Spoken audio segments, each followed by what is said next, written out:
apa kabar Anda? Senang sekali hari ini kami dapat kembali menjumpai Anda dalam program Bincang-Bincang UMKM. Program ini hadir untuk menemani Anda. Kita akan berbincang seputar masalah UMKM, apa saja yang sudah diberikan UMKM, kemudian apa saja yang menjadi capaian oleh UMKM itu sendiri. Pemirsa, hari ini tema kita adalah UMKM motor penggerak ekonomi di Yogyakarta.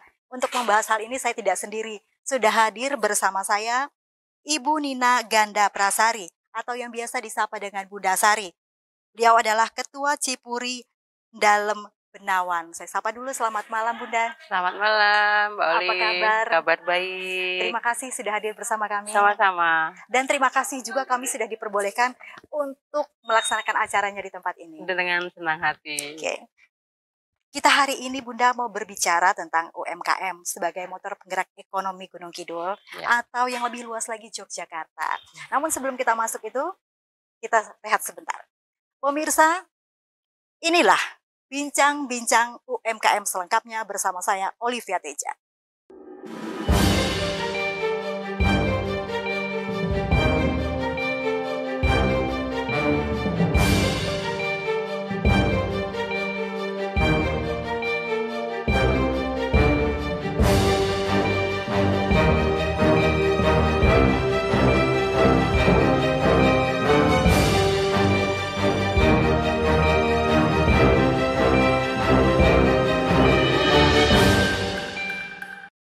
Pemirsa, tema kita UMKM motor penggerak ekonomi.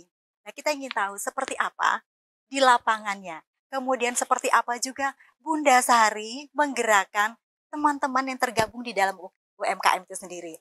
Dan juga yang tidak kalah penasarannya, dari sebelum bergabung dengan UMKM, perekonomiannya seperti apa, dan setelah bergabung dengan UMKM itu sendiri. Langsung saja, Bunda. Ya, seperti di awal tadi prolog kita, UMKM ini sebagai motor penggerak ekonomi, terutama para kaum perempuan atau kaum ibu. Bisa bercerita seperti apa awal mulanya hadirnya Cipuri Dalem ini sendiri? Baik Mbak Olive, sebelumnya kami perkenalkan saya sebagai ketua dari Cipuri Dalem Benawan. Sebenarnya Cipuri Dalem Benawan ini terbentuk September tahun 2021. Ketika itu kami diprakarsai oleh suami, di mana waktu itu dengan banyaknya saudara-saudara kami UMKM yang disinyalir waktu itu tidak ada suatu wadah, akhirnya kami bentuk satu Cepurin Dalem Benawan yang bertempat di dalam kami ini dengan berbagai produk. Ketika itu kami mengalami banyak proses ya Mbak, dari mulai kami mengumpulkan, mengundang mereka, kemudian kami kurasi untuk produk-produknya seperti apa. Akhirnya di Cepurin Dalem Benawan ini kami terbentuk satu tempat di mana ini mewakili dari UMKM seluruh kabupaten. Jadi di DIY ini dari Bantul, Sleman, Kulon Progo, juga Kodia sendiri ada komplit di sini produk-produknya dengan spesifikasinya sendiri-sendiri seperti itu. Sehingga ketika kami menanya kepada para UMKM ini, mereka merasa bangga dan merasa seperti mempunyai wadah. Karena di sini sangat kami terapkan sistem bahwa untuk UMKM yang sudah masuk sini terus terang kan kami pindah dengan masuk sebagai KTA ya Mbak. Nah itu mereka merasa nggak hanya sekedar menitip, tapi mereka pun saya ajak untuk ikut mengelola. Jadi kami selain saya sendiri ada pengelola yang lainnya juga. Ketika mereka bisa dengan bebas ke sini untuk mengecek barangnya, terus untuk stok opnamnya seperti apa, kayak gitu.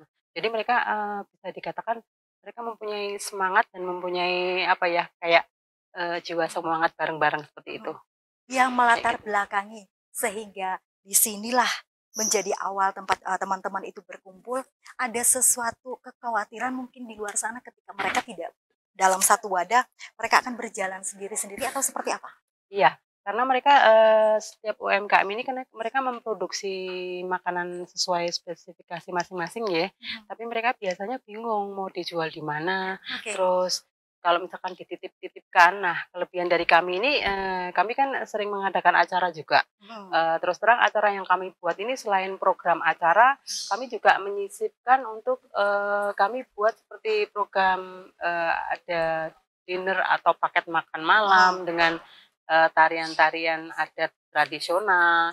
Terus di situ saya sisipkan untuk semua paket yang ada sudah termasuk goodie bag-nya untuk UKM seperti ini. Jadi otomatis ini kita rolling, nantinya siapa yang nanti kedapatan untuk giliran itu yang akan menyiapkan untuk ininya apa goodie bag-nya. Jadi otomatis dengan perputaran seperti itu saya rasa ini ya kenapa bisa terus-terusan berkembang seperti itu, sehingga mereka merasa tidak sendirian ketika mereka ke tempat kami. Mereka ada yang menjanjikan untuk selalu istilah Jawanya payu ya, laku begitu.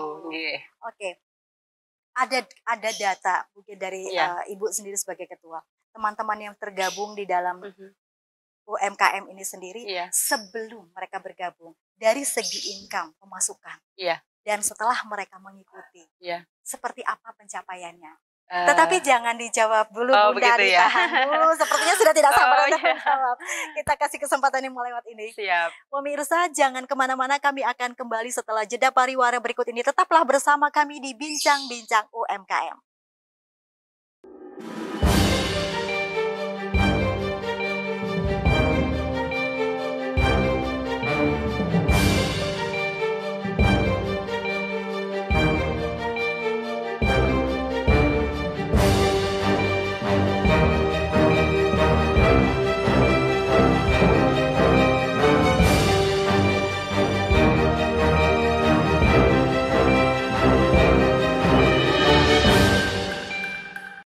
Pemirsa, terima kasih Anda masih bersama kami di Bincang-Bincang UMKM. Kita lanjutkan ke Bunda Sari. Tadi sempat terputus. Bunda, kita lanjutkan lagi. Untuk penghasilan sendiri atau peningkatan geliat ekonomi dari para anggota ini seperti apa sih? Kayaknya cuan ini kayaknya. Kalau ibu-ibu biasanya ngomongnya langsung cuan, Mbak. Mungkin ketika mereka belum bergabung dengan kami, mungkin bisa dibilang dalam sehari mungkin mereka pendapatannya misalkan boleh sebut nominal nih. Silahkan. Misalkan tadinya hanya bisa dapat 300, ketika sudah bergabung otomatis karena kuantitasnya menaik, ada yang pernah sampai dapat 1 juta seperti itu, Mbak. Otomatis mereka akhirnya terus bersemangat untuk berlomba-lomba membuat ini yang tadinya memproduksi hanya satu produk UKM, mereka saya juga bisa bikin ini, saya bikin ini gitu, akhirnya berkembang seperti itu. Kalau dilihat dari data yang tercatat, berapa anggotanya semua? Kalau Cepurin Dalam Benawan itu ketika mereka masuk yang sudah terdaftar di KTA ada sekitar 140-an UKM, Mbak. Banyak sih kayaknya. Itu untuk Jogja, itu untuk DIY, ya DIY keseluruhan, dari Bantul, Kulon Progo, Sleman, Gunung Kidul, dan Kodia itu sendiri. Itu baru yang tercatat, belum yang ini nanti menularkan kemampuannya kepada yang lain. Iya. Dan di luar sana masih banyak sekali sebetulnya. Tapi juga ini, ketika mereka sudah KTA itu, mereka juga ada yang mungkin mereka lebih senang misah sendiri, jadi kami tambah sulam. Jadi ketika kami ada yang keluar, pasti ada yang anggota masuk lagi, seperti itu, kayak gitu.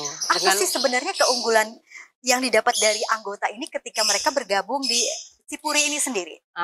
Kami terus terang ini karena tempat kami ini punya nilai plus sendiri ya, memang dari tempat lain beda. Memang kami ini sebenarnya kan rumah yang dipakai untuk ini multifungsi. Iya, multifungsi, sehingga ketika kami mau mengadakan acara apapun itu bisa terserap di sini, begitu. Terbuka untuk umum. Iya. Walaupun sebenarnya ini adalah aset pribadi. Iya. Oke. Apa yang menjadi dari sekian banyak UMKM punya teman-teman ini yang menjadi keunggulan dari produk teman-teman keluarkan ini apa? Entah kualitas, entah kalau kualitas saya rasa ya, Mbak ya. Kualitas, kalau harga jelas kami pasti standar sih. Standar dengan yang lainnya. Kalau kualitas kami dalam Cepuri ini kami juga membersamai ketika kemarin mereka baru punya BRT tapi belum punya sertifikasi halal. Otomatis itu kita kumulatif ya, kita jadikan satu untuk sehingga mereka mencapai sampai mempunyai halal dari PIRT, NIB, halal, seperti itu. Dan kelebihan di kami tidak mentok hanya selalu menjual dan menawarkan. Kami ini di sini terbuka untuk seperti pelatihan, Mbak. Jadi untuk UKM yang kecil-kecil yang mereka baru berani mencoba-coba, tapi mereka ingin ditemenin bersama siapa Pendampingan. sih ini saya pengen buat ini seperti yang ini saya sebut bonggol pisang ini kami sudah rutin untuk pelatihan tiap bulan sekali. Jadi UMKM yang permunculan yang kecil karena ini bonggol pisang ini sudah enggak istilahnya sudah tidak terini lagi produksinya ya, sehingga membutuhkan UKM lain yang bisa membantu untuk membuat. Kemarin kita barusan pelatihan di sini dengan ibu-ibu, akhirnya ada beberapa kadang 50, kadang 60 orang seperti itu mereka akhirnya dapat seperti itu. Oke. Karena ini berbicara masalah ibu-ibu, pemetaan masalah yang ibu-ibu hadapi ini seperti apa, Bunda? Kan berbeda karakter udah jelas. Kemudian tingkat pendidikan. Nah, itu biar sama, biar jalannya bareng itu seperti apa? Iya. Kalau bicara soal UMKM itu memang banyak sekali kepribadian yang beda-beda ya Mbak ya. Tapi yang bisa saya simpulkan di sini intinya sih UMKM itu sebenarnya jangan mentok asal hanya sampai membuat terus sudah. Karena kebanyakan mereka membuat terus mereka nggak bisa marketingnya. Terus kemudian yang paling sering saya jumpai mereka hanya mentok nek orang Jawa bilang sudah begini saja sudah cukup gitu loh. Alah ngene wis HP lho balik bahasa Jawanya gitu ya. Ngene wis payu gitu loh. Nah, itu sebenarnya nggak boleh. Karena kan semakin mereka meningkatkan kualitas, meningkatkan packagingnya, tambah menarik itu sebenarnya tambah memungkinkan untuk tambah laku seperti itu. Untuk menyatukan ibu-ibu ini pun juga nggak gampang karena ada yang sudah kita kumpulkan tapi masih males, ada yang mereka belum mendekat tapi sudah semangat sekali. Kok di sana ada yang berbondong-bondong kecepuri, ada apa seperti itu. Kemudian yang menjadi produk unggulan makanan ini apa ya, the best kebetulan kalau saya ini kalau kita tidak meminggirkan yang lain yang sekarang ini saat ini perilaku di lapangan. Oh iya, karena ini produk kami itu sebenarnya spesifik semua ya, tidak ada di lain tempat. Jadinya ya memang saya bilang seperti ini kacang batik. Kacang batik ini terus terang ini kami produksi di Karangmojo, Gunung Kidul. Kacang batik apa? Kacangnya di batik. Kacang batik ini bukan hanya sekedar namanya yang kacang batik, tapi memang ketika dibuka kacangnya itu mempunyai bulir-bulir seperti batik. Akhirnya ketika kami kasih nama kacang batik ini pada tertarik ya. Berarti penamaan itu juga menjadi suatu aset untuk berjualan, berdagang. Setuju, mekaten maksudnya. Ini. Terus kemudian ini tiwul. Tiwul di mana kita sering mengetahui tiwul itu selalu dimakan dengan sayur ya. Tapi ketika ini tiwul kita buat seperti panggang. Ini hanya seperti biskuit dan ini banyak yang suka. Dan ini kita tetap tidak meninggalkan produk lokal ya. Gitu. Untuk bahan baku sendiri? Tiwul, hanya tiwul dengan kelapa. Untuk tenaga kerja yang mengerjakan, dalam satu hari mereka mampu berproduksi berapa banyak? 100 kini lebih Mbak. Banyak juga ya? Iya. Pertanyaan selanjutnya, kemanakah ibu-ibu ini atau Purin Dalam ini memasarkan hasil usahanya? Tapi sebentar kita jeda dulu. Siap. Pemirsa, jangan kemana-mana, kami akan kembali setelah jeda pariwara berikut ini.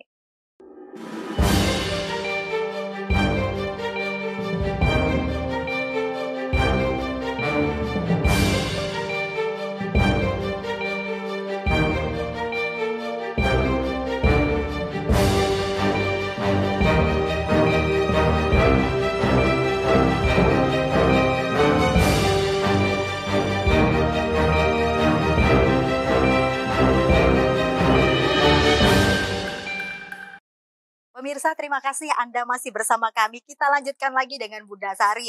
Dengan tema kita hari ini, UMKM Roda Penggerak Ekonomi. Kita lanjutkan. Baik, Mbak. Tadi kita sampai di masalah teman-teman seperti apa sih mengayomi dalam tanda kutip mereka. Kemudian memberikan program pendampingan kepada mereka. Pertanyaan berikutnya, saya penasaran. Pemasarannya selain yang konvensional. Baik. Kebetulan UMKM kami ini juga sudah melek digital Mbak Olive. Jadi dari mereka itu semua juga sudah menawarkan ke media online, terus mereka ada yang sudah sampai membuat kayak semacam e-katalog. Jadi untuk produk-produknya mereka sudah terdaftar dalam e-katalog itu. Kemudian untuk KTA yang tadinya gabung dengan kami ini terus terang sudah kami kerjasamakan dengan BRI ya untuk QRIS-nya. Jadi mereka setiap mereka bazar di mana maupun di sini mereka sudah ada QRIS-nya. Seperti itu. Kalau misalnya di suatu daerah di Yogyakarta ini ada daerah yang blank spot, itu seperti apa teman-teman untuk mengakali atau teman-teman membantu? Nah itu Mbak Olive, di tempat kami ini untuk di UMKM yang pelosok ini otomatis banyak sekali terkendala oleh blank spot itu tadi ya, karena jangankan untuk memasarkan melalui digital produk tersebut, padahal mereka sendiri pun untuk menghubungi satu sama lain susah karena susah sinyal. Nah, jadi ini mungkin bisa tidak ya kalau semuanya kita meminta pemerintah untuk bersamai begitu deh. Bekerja sama dengan pemerintah. Kalau dukungan dari pemerintah sendiri selama ini kepada teman-teman itu seperti apa? Opo 50% kah? Opo 100% kah? Opo seperti apa? Atau ada diskon malahan? Gitu ya Mbak, harusnya ada diskon ya. Ada diskon bantuan. Iya. Ini sepertinya seperti apa ini?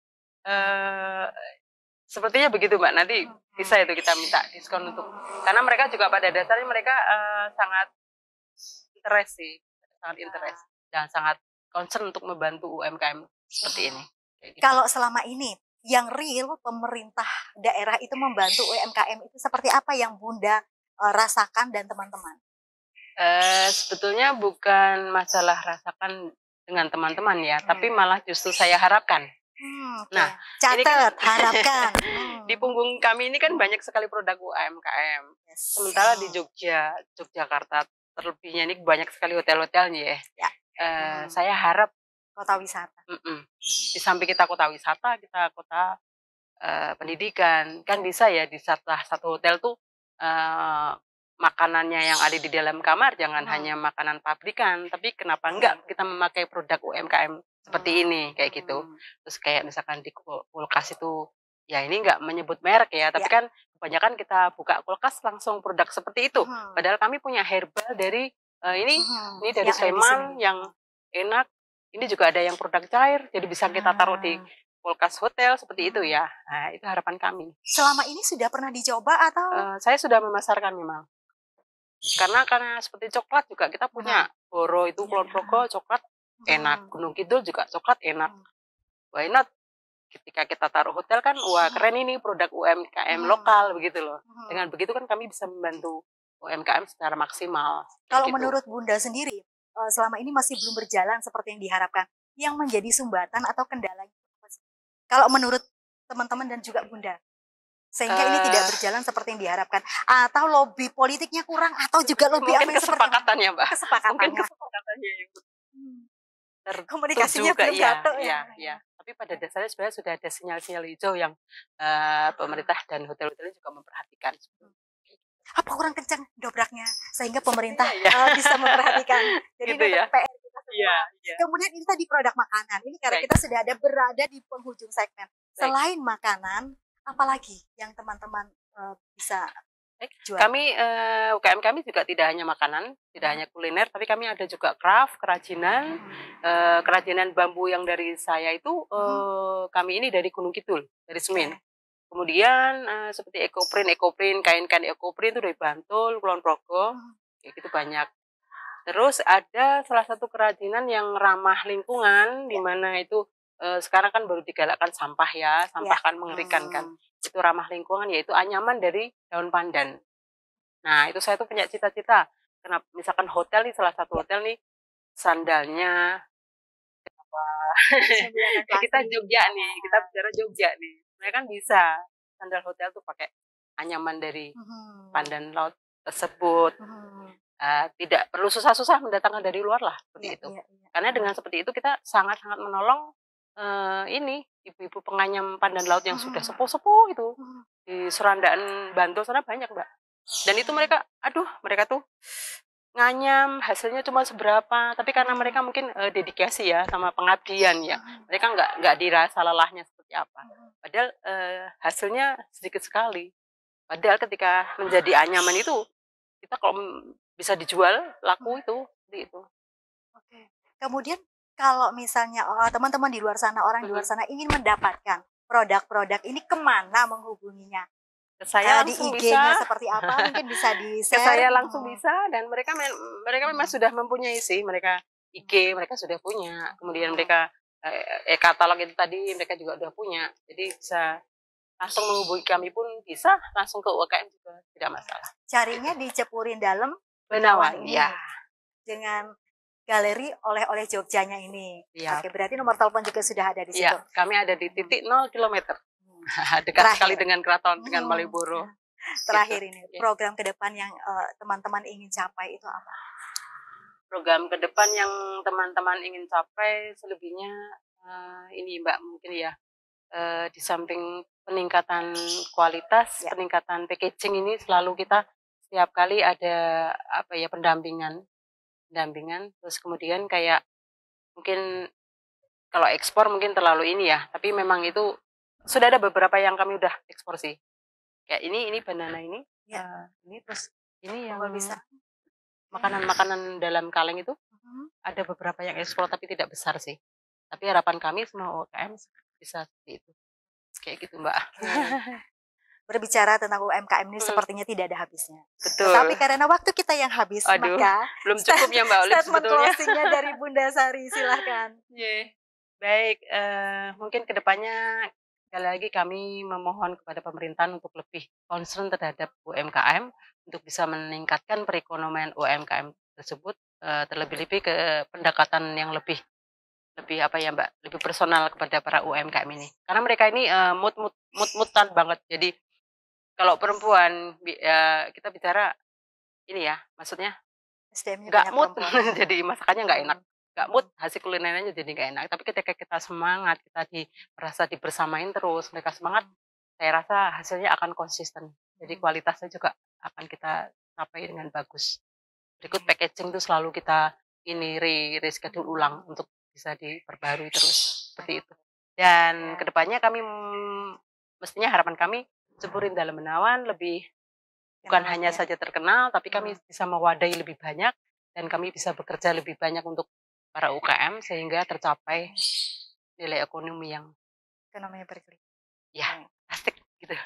Terima kasih Sama-sama Bunda Mbak Sari, Ibu Nina Ganda Prasari, Ya. Ketua Cipuri Dalam Benawan Yogyakarta sudah berbagi pada kami Sama-sama, pada Mbak Olive. malam hari ini. Sama-sama Mbak Olive. Semoga Terima kasih. UMKM ini terus bergerak dan menjadi benar-benar penggerak ekonomi, Amin. khususnya Amin. di Yogyakarta, dan dia sampai keluar. Terima kasih pokoknya. Pemirsa, demikianlah akhir perbincangan kami pada malam hari ini. Akhir kata, saya Olivia Teja bersama teman-teman yang bertugas pada malam hari ini pamit undur diri dari hadapan Anda. Selamat malam dan sampai jumpa.